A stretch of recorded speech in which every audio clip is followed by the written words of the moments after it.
Today we are going to talk about this one first, the chapter 1. I hope you've read it. Okay. Corpus compilation. For this part, we want to talk about how, one is how you compile a corpus. So, there are reasons to document what's in the corpus.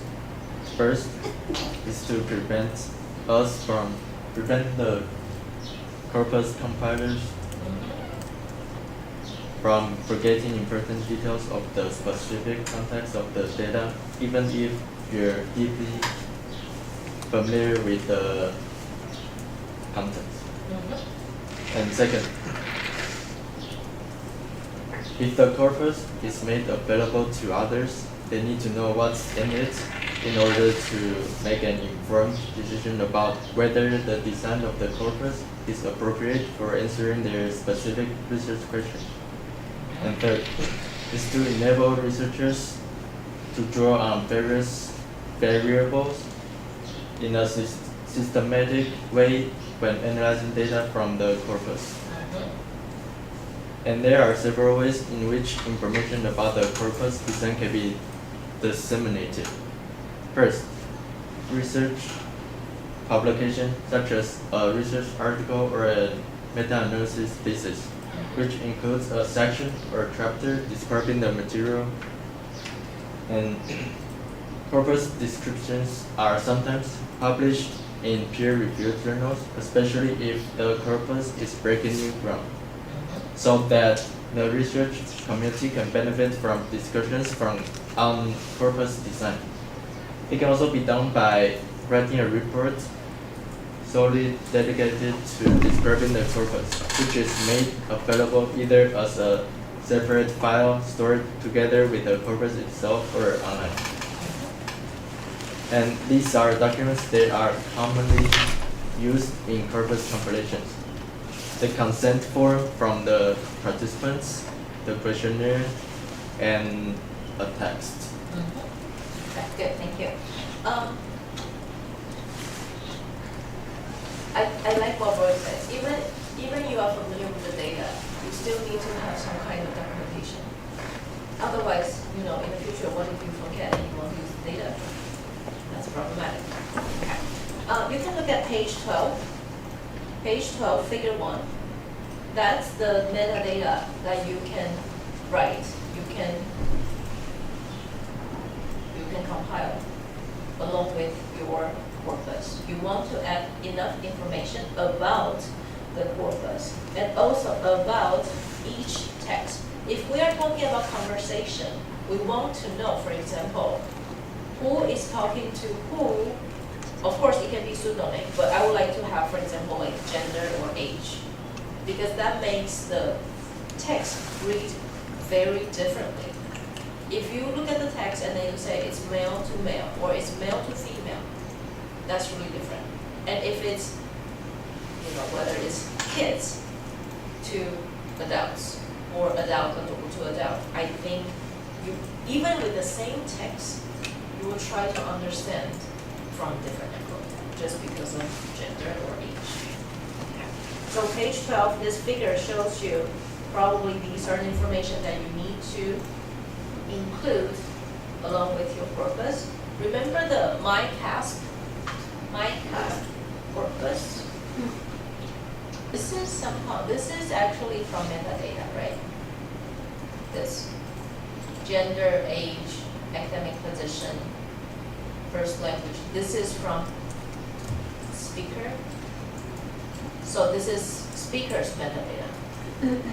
So that's why they can categorize their speakers like this. So this is the information for their corpus. Okay. So after you see the figure, then below that you see the 3 documents for corpus compilation, and that's what Roy just mentioned. Consent form, questionnaire about the participants, and also maybe like a README file. So README file could be something on figure 1.1, things like that. Okay, thank you. Next one, formatting. For some projects, the programming required is more complicated than a researcher might be able to handle on their own, and so they might want to work with a professional computer programmer who can like deal with that complicated coding. And then when you're formatting your corpus, usually you want to avoid Microsoft Word and use plain TXT files. And then two important terms are markup and annotation related to corpus linguistics. Markup is codes you insert into a corpus file to indicate features of the original text rather than the actual words of text. For example, inserting code that indicates paragraph breaks in written text and pauses in spoken language. So not the words themselves, but features of the data. Annotation is code within a corpus that embodies one or more linguistic analyses of the language in the corpus. For example, coding for word type, so noun, adjective, verb, etc. The current standard for corpus markup annotation is XML, extensible markup language. It has norms that most corpus linguistic software already uses, so it's more efficient to use it. You don't have to use it, but it's generally easier. And then like we discussed before, how characters are encoded can be an issue, especially for non-alphabetical languages, because of things like space recognition with languages that don't use spaces, for example.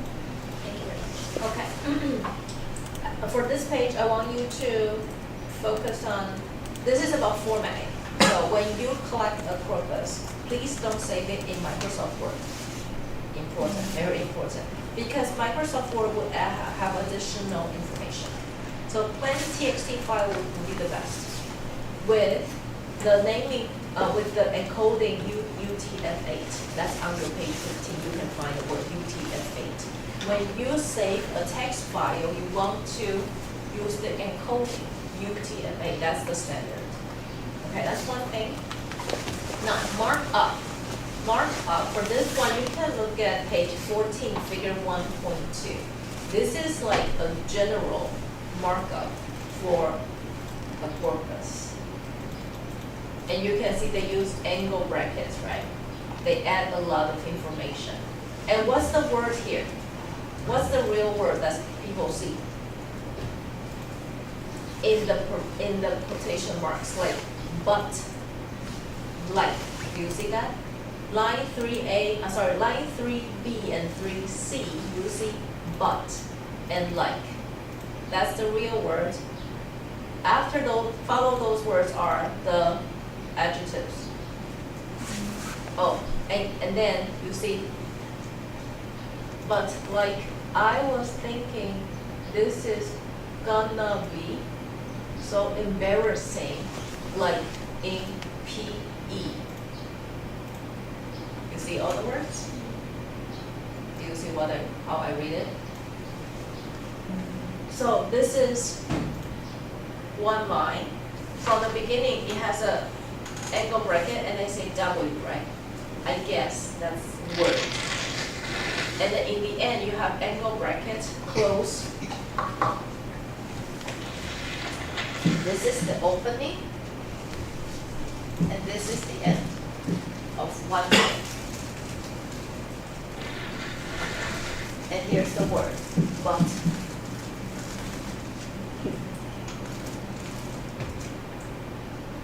C5 stands for something else. And then you see dot, dot, dot. And then you have segments. And then you have pause. So you know there's a pause, right? This is, it's also like annotation. Because you cannot, pause is like a space, right? You have to add something to say, here's a pause. And if possible, some people may say how many seconds it takes, depending on your purpose. But what I just said, I said here, I said, but like I was thinking this is gonna be. So it's interesting because we put it this way, gonna be. What's that? It's here. Why is it not like this?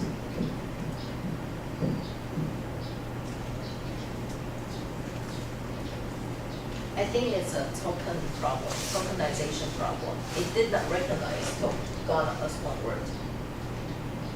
But Ghana, this is gonna be, so it actually means going to, right? So maybe it's split like this. That's possible too. If you want individual words on the speech, you have to split it. Okay?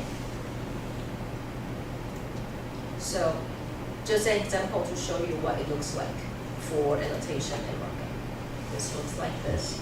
And then maybe you may ask, can this be done by computer? Yes, I think so. This should be done by computer now, these days, not in the past.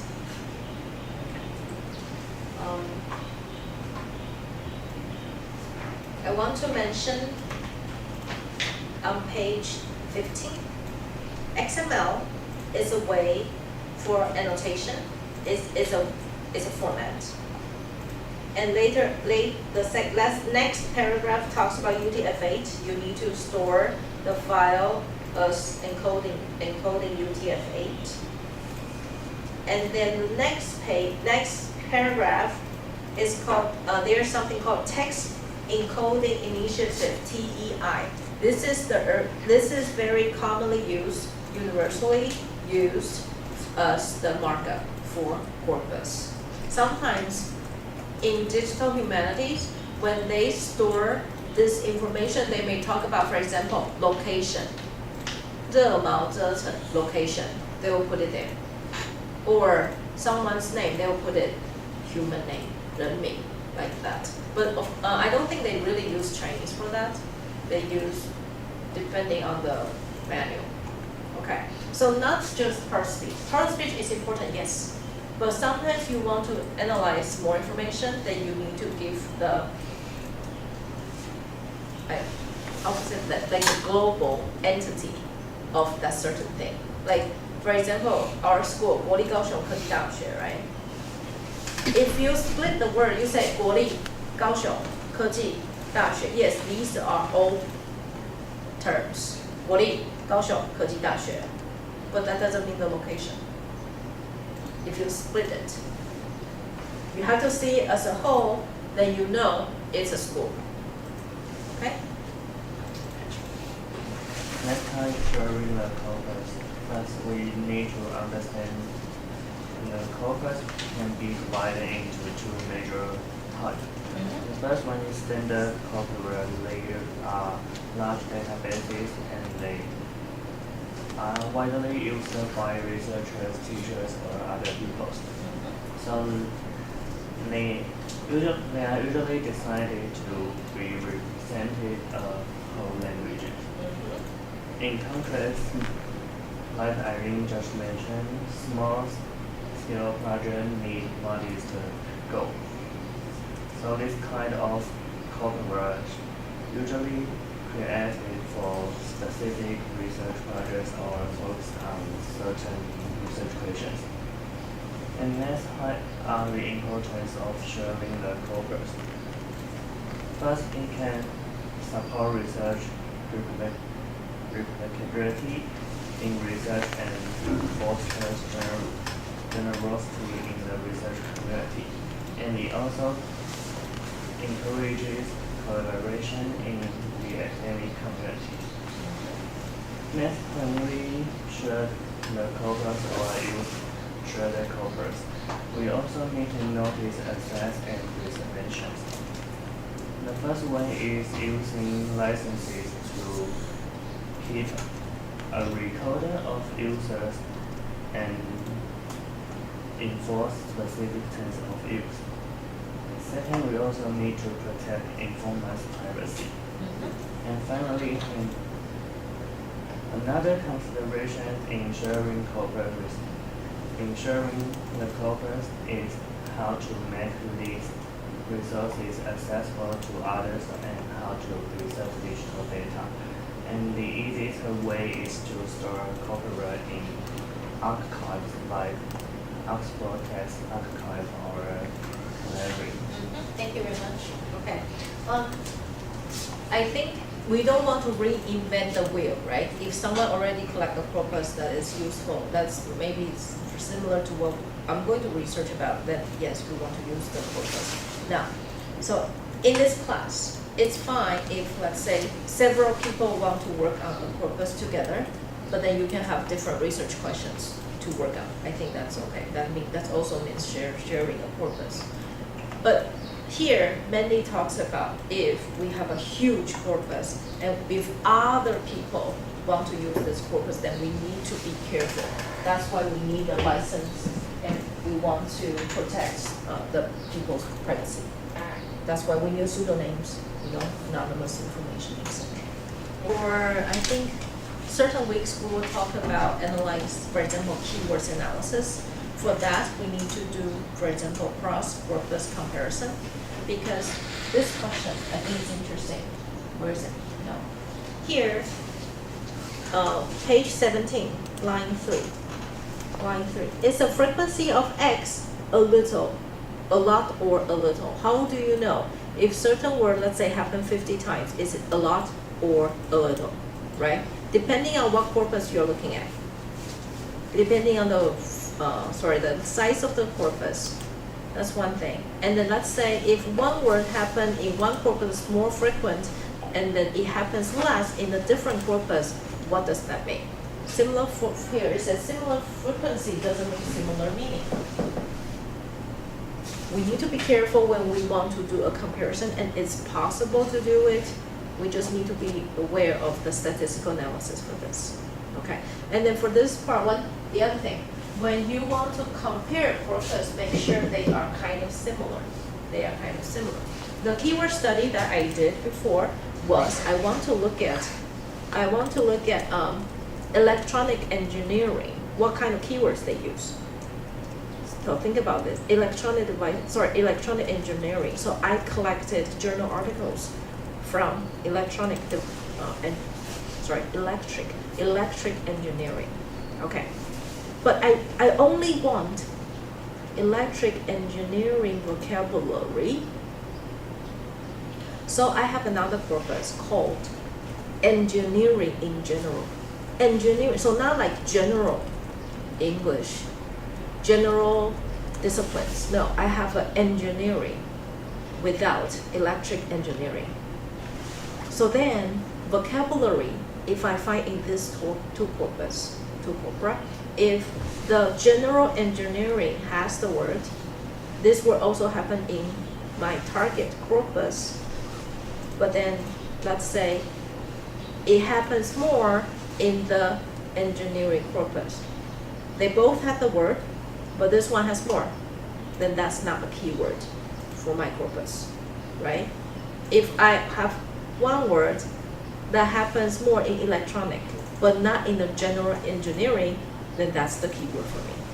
Okay, of course there are stats behind this, but that's easy to say. Okay, so corpus comparison is also very interesting to look at. For example, if you have two types of fiction, one is written mostly by, one is only written by male authors, the other one's by female authors. And maybe they are talking about similar fiction stories. Are they going to write the same or differently? That's one type of comparison we can do as well. Okay. So let me conclude this part. So after you know all the information, the factors that you need to consider about compiling a corpus, there's an inevitable challenge. That's when you collect the data, you are doing simplification because that's not the whole population, right? You are sampling. And also information loss, because if your metadata is not complete enough, that's problematic. So to help with that, the third one, corpus enrichment, is something that this book encourages corpus linguists to do, is to really make sure you have enough information for metadata and annotation. So when you share the corpus, then people can, other other researchers can have the data and then trying to help to analyze it in a more meaningful way. That's the goal. Okay, the future direction, multi-modality. We were talking about spoken data, right? In the beginning, they just do the transcription. So a lot of data is missing. For example, intonation. When speakers talk, this sentence, does the speaker raise or fall, the intonation? And that makes a huge difference. That actually changed the meaning, right? But right now, the current spoken data doesn't have that. That's why multi-modality, meaning maybe we can really have a video along with the text. And then we also have all the annotation, things like that. And then also, if there are more collaborations between different fields, maybe we can have better corpus studies. Okay, that's the end of the chapter. The research team is trying to collect data for their business communication purpose. They are meeting with a company representative to request access to internal business emails, reports, and meeting transcripts. However, the company has concerns about confidentiality and data protection and how the data will be used. This sounds valid, right? Sounds like if you want to collect the corpus, this is going to happen. Okay, so we will have two people in a group, in pairs. And then for each group, you will have a role. And I'll just do it, randomly. Okay. So you have your role, because it's like a little discussion, right? Or a debate.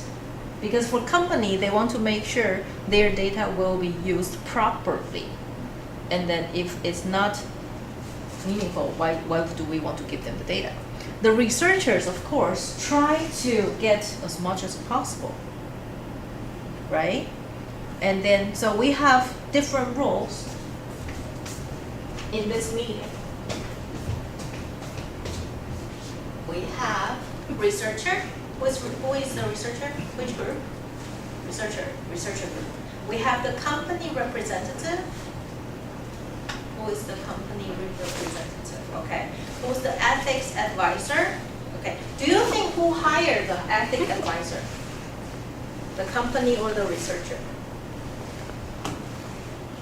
Yes. The researcher. I would say company.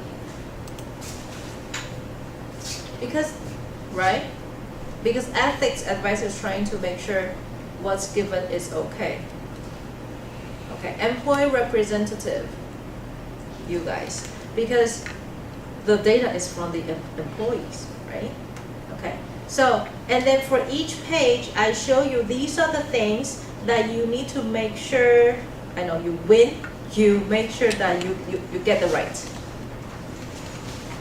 Okay, so please read the description.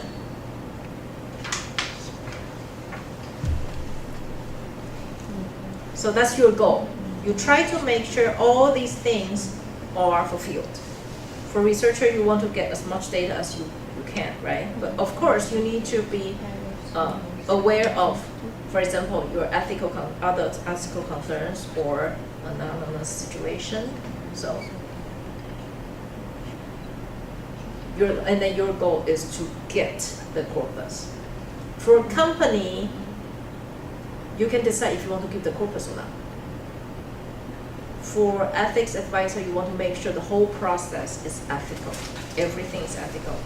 For employees, you want to make sure your names, nothing is leaked out or the data is used properly. And do you need to do extra work, for example? Okay, so for now, one person will be the talking person. The other person is like a secretary to help. Mary's alone. Mary can do both.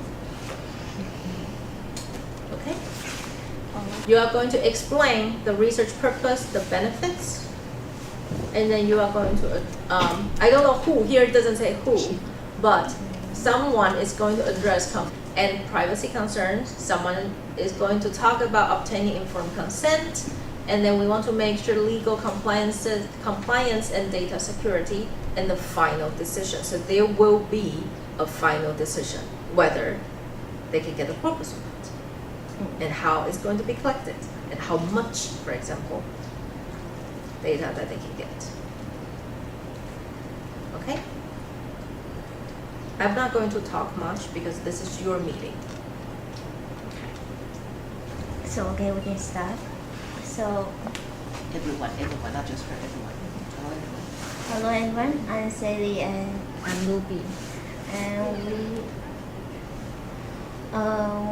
we are going to, so our research is about improving the business communication studies, and is for training AI for professional writing.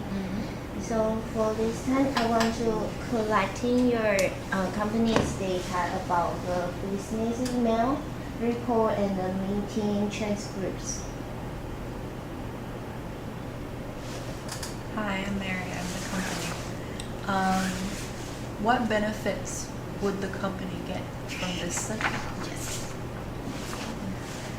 So we are research for improving your business communication.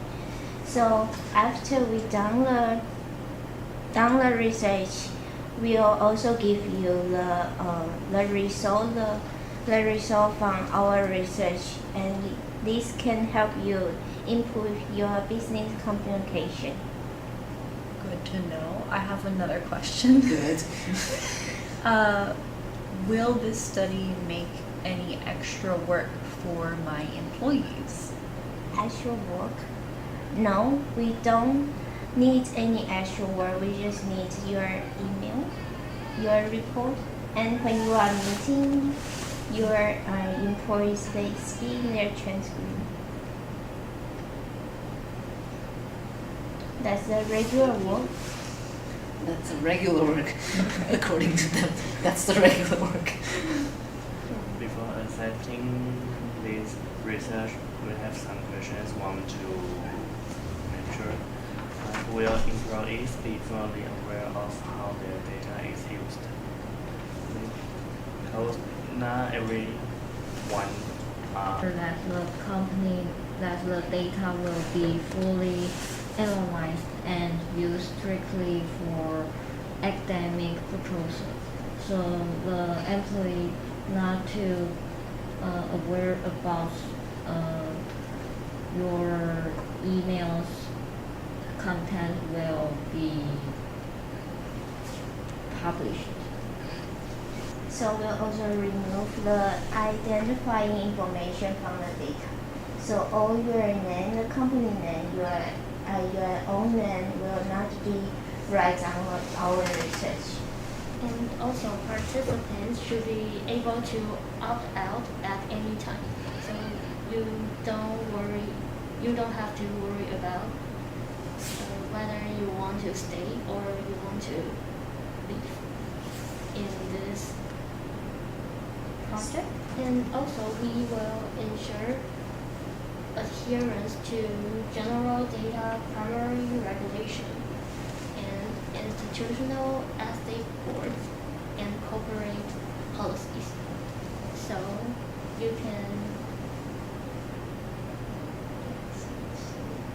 can trust us. You can trust our service. One more questions I would like to ask. Can employees review or approve messages before they're included? So once again, So, okay. Can employees review or approve messages before they're included? if the employee, you don't want to see the information, you will remove the information. That's why you ask. I would say maybe no, because we already give your company some benefits we have talked about. So if the data we already collect, we will let you change or remove any. But we will prove that, we will ensure that this data, we will use it legally, and will not share your privacy. Also to the company. So the data we can see, we can use, we will not share to anyone or also your company.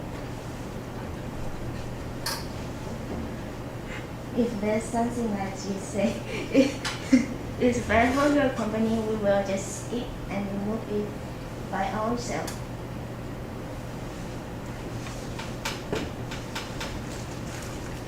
Some employees might feel uncomfortable knowing their emails are being analyzed. So can you ensure their messages won't be misinterpreted or used against them? Yes, we can ensure that. How? How?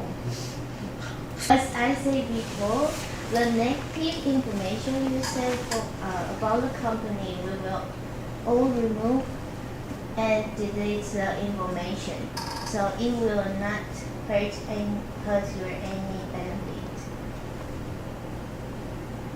Of employees. of the employees. Employees must voluntarily agree to have their communication included. So I think employees will have their right to decide whether the message that can be revealed or keep it by Be their collected by them. collected by them. I have a question. Yes, you are the company. I am the company. Yes, so.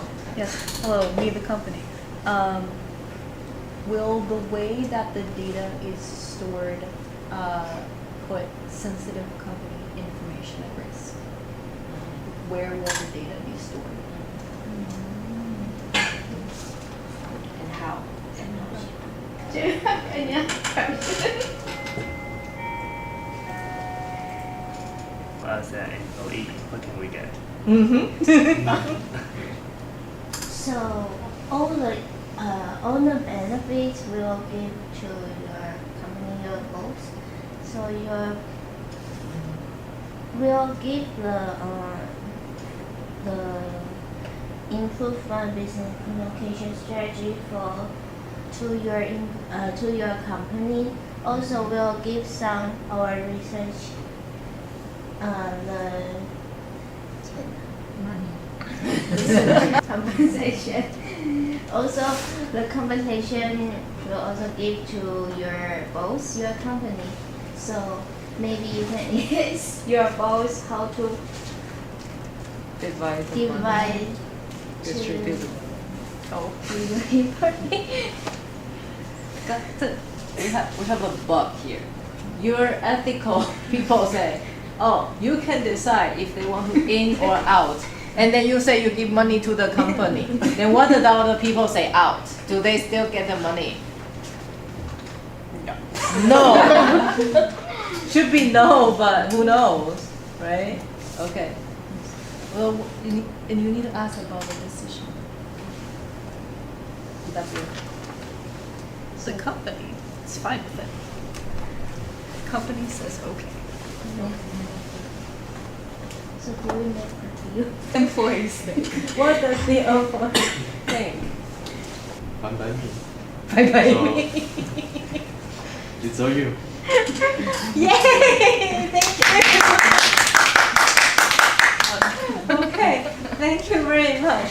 I think we are lacking communication skills now. Okay, but you kind of understand when we need to compile corpus from real situation. That's what need to go through. Okay,